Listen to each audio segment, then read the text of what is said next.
So, we have reached a very exciting point in American history, ladies and gentlemen. We now have really the government set up that you and I would recognize today. Okay, we have gone through as a nation, we've had our time as colonies, we have had our experiments with, for example, the Articles of Confederation.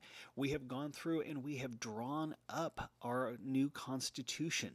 And what's more, we went through the process of actually getting it ratified by the various states.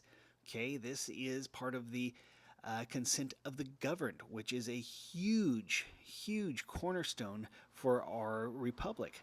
So we're now going to launch this new ship of state. Okay, we've said before we're sort of the ugly duckling of the world. We don't have any friends, and we're just kind of going to have to do it all on our own. But this is the time frame where we're going to see a lot of the precedents are being set for how life is going to be lived under this Constitution, what the presidency is going to be like, and things like that. Things that you and I today take totally for granted, but back then, this was all new and never before tested. So we're going to start off with some growing pains. Now, any nation is going to have growing pains, okay? You think about it. You come into existence as a nation, things are not always going to go perfectly. You're going to have that time frame where there's some, trial and error, where you're hoping that things are going to go well. You, as the saying goes, you hope for the best but prepare for the worst. And the US is going to be no different. We are going to try to make sure that as we grow as a nation, that mistakes we make we will learn from and that we will be able to continue down the path. Now it was 1789, okay? The US Constitution has been launched. Okay, this is the same Constitution under which we live to this very day. Now, granted, we've had 27 amendments since the Constitution was ratified, so it has changed somewhat, but generally speaking, most of it has remained pretty constant over the last couple of centuries. So we do have our brand new Constitution. We also have at this time a population which is doubling every 20 years. Now, right now it's 2020. The rate we're talking about here is that in 20 years from now, in 2040, the population of the United States would be somewhere in the range of 660 million people. So that was the kind of change that was happening population-wise. And this is due to not just like birth rates, but also immigration, and a number of different things. So you do have a large growing population. And when you do have a growing population like this, when you do have a doubling every 20 years, this is going to have an effect on culture and society. And we're going to see some of those different changes that were coming about as we proceed here. Now, the population at this point in time was still predominantly rural. 9 out of 10 individuals still lived on farms or in very small towns. We did have cities.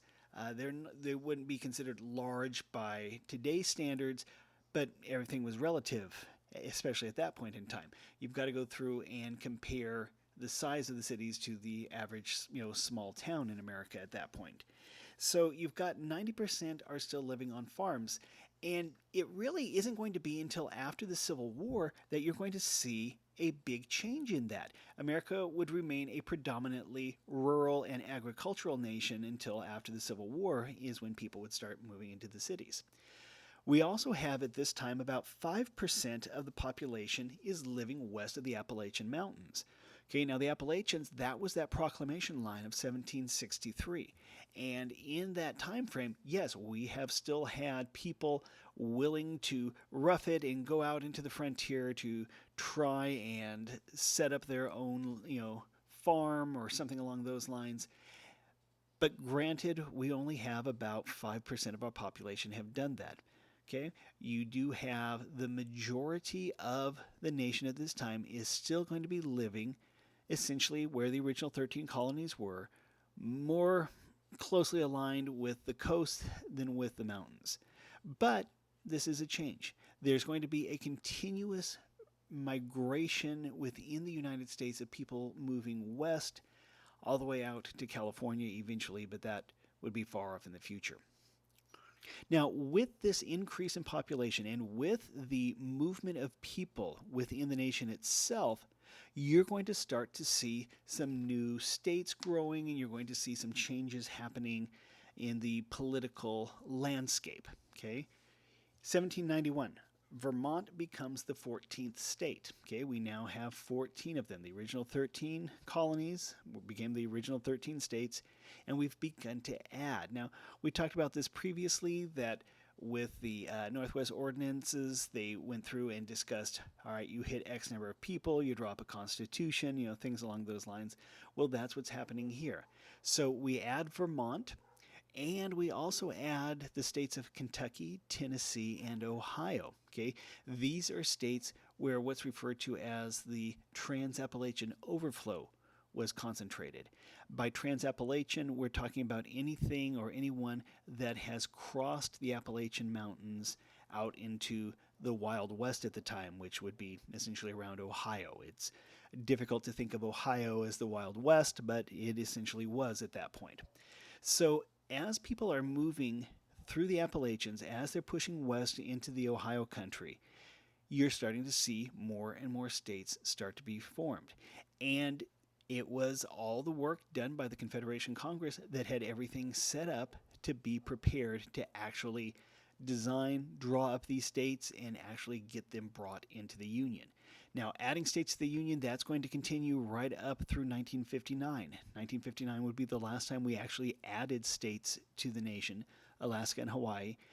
There is, always that possibility of adding more. The most likely 51st state of anything would probably be Puerto Rico.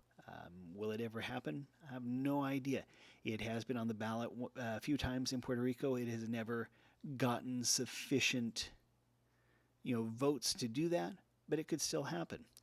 So adding states back then was a lot more common than it is now. It was still a big deal, but it wasn't the unheard of that we think about today.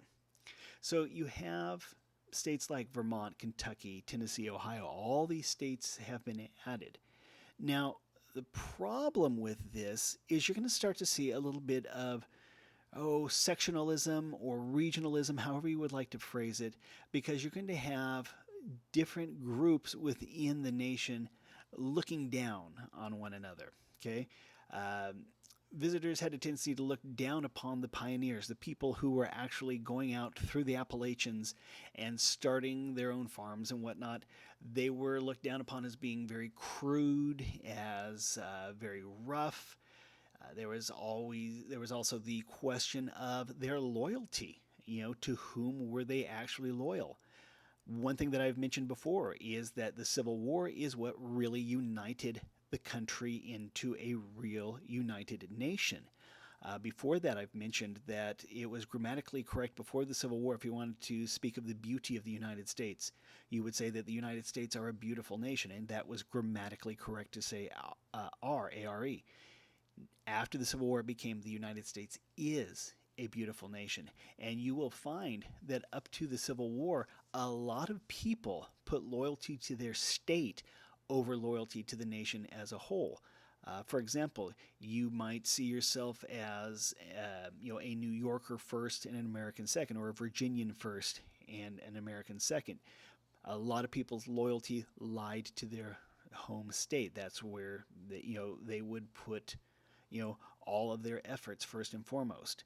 So there was the question of loyalty. There were those who questioned the pioneering spirit. Were they just going out because they were trying to create their own little mini nation, or what was happening at this point in time? So you do have people looking down at the pioneers that way. Well, the people out west also had a tendency to look down on those who had stayed back east. They looked at them as elitist snobs, the people who thought they were better than everyone else. So you can see that there is starting to be a little bit of a pull on the seams of the nation already. Now, this, of course, would get worse as time would progress and we would eventually have a civil war. But at this point in time, it is a lot more just looking down on people as opposed to getting ready to actually fight anyone. But this is what was happening at the time. This was pains that I mentioned. Now, in the 12 years following American independence, laws have been broken. We had a constitution completely scrapped and replaced with a new one, and that government so far had left, much to be desired. It was not a perfect setup. But again, the United States at this point is going through growing pains. Okay, we are starting to figure out how we're going to go about living our lives as a nation permanently. So you do have a lot of changes have happened in a very short amount of time. But the hope is that with the new Constitution, with everything being set up the way it was, that we were bringing that stability that was necessary, and with that, we would be able to go further and do more. Now, one of the problems that we had then and now is the issue of debt. The United States was heavily in debt. We owed a great deal of money. Now, I know today, as of this recording, we owe about $26 trillion. Now, that was an amount, I think, almost beyond comprehension to the Americans of the late 1700s, early 1800s. But they were concerned about the debt even at that point in time. So you go through, and that's one of the big issues you have to try and deal with. We had basically worthless paper money. We were dealing with issues of inflation. Okay, it's easy to print money, but if there is nothing to actually back that money, then it just becomes worth less and less. You end up with the concept of having to bring a picnic basket full of $100,000 bills to try and buy a loaf of bread. So you do have worthless money at that point in time. So you're having debt, you're having some economic issues, a little bit of shakiness. Plus, even though we don't have any friends, even though we are the world's ugly duckling, as I said, we have a great number of leaders around the world watching to see what's going to happen. They really wanted to see if we could pull it off. Could we set up a republic in this large and sprawling nation and be able to actually go through and make it work? Or was this going to be an experiment that actually was going to collapse and we would devolve into a great number of little bickering nations that would be gobbled up by European powers? It was going to be interesting for some of these different monarchs to watch, at least in sort of the esoteric sort of collegiate way of saying, wonder what's going to happen next. Of course, nobody really knew how well or poorly things were going to work out, and there was just going to be that hope that we were going to be able to actually pull it off.